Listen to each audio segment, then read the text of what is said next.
Неполн час пред затворањето на гласачките кутии, ВМРО ДПМНЕ ги отвори вратите за членовите и симпатизерите. Околу 18:30 пред Белата палата, меѓу првите дојде председателот на Унијата на млади Сергеј Попов. Рече си никош во Македонија во прв круг не се избрал председател.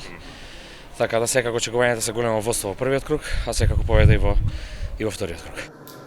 Набрзо, точно во 19 часот, беше свикана првата пресконференција. Дозволете на почетокот на оваа пресконференција најпрво да му честитам на македонскиот народ. На излегување од прес-центарот го прашавме подпредседателот Тимчо Муцунски дали високата излезеност стои во полза на неговата партија. Сакам да верувам дека е така, но на крајот на денот да ги почекаме резултатите, да видиме дали таков исход има како што очекуваме. Ноќта донесе постудено време, па во седиштето се внесуваа дополнителни грејни тела.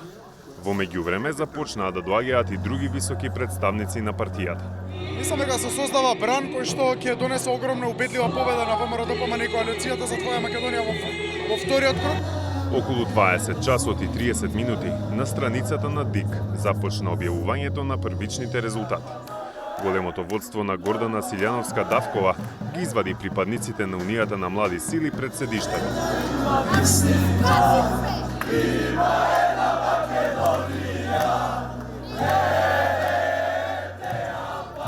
Додека овде се славеше, од прозорците на блискиот штаб на СДСМ повремено се пуштаа погледи кон веселбата.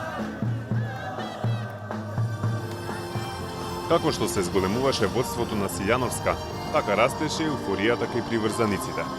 Паралелно, се повеќе граѓани пристигнуваа пред штабот за да ја прослават победата.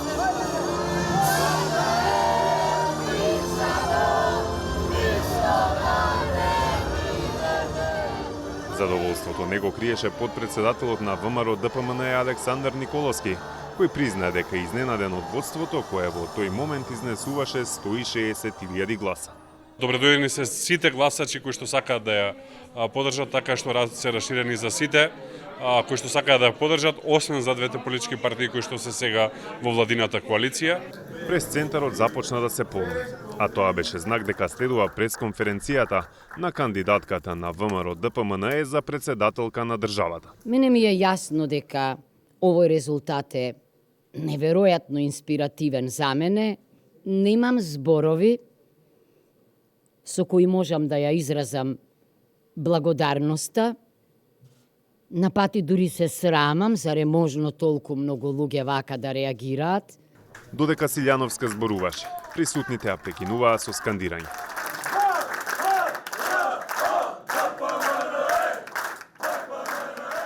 Салата во тој момент беше полупразна, а меѓу присутните беше Антонио Милошовски, кого го прашавме дали ги очекуваат гласовите на Вреди, Левица и Знам во вториот круг.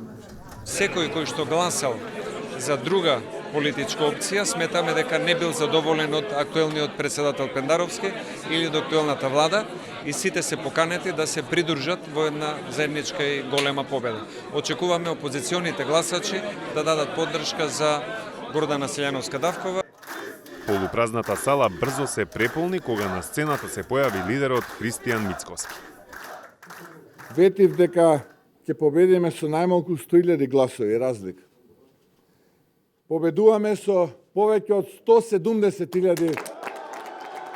Мицкоски упати и важна политичка порака пред парламентарните избори.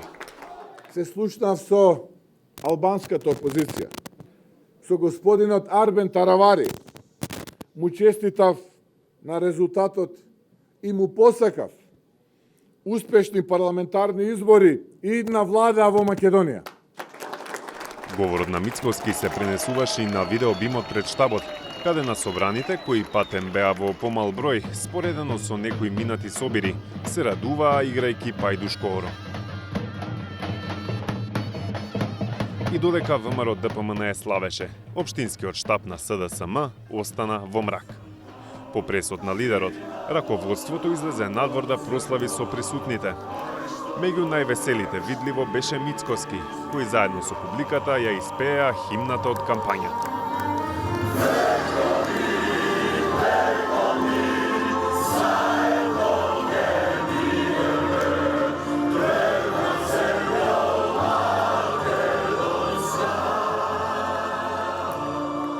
Пред полноќ плоштадот почна да се празни, а приврзаниците договорија нова средба на истото место на 8 май.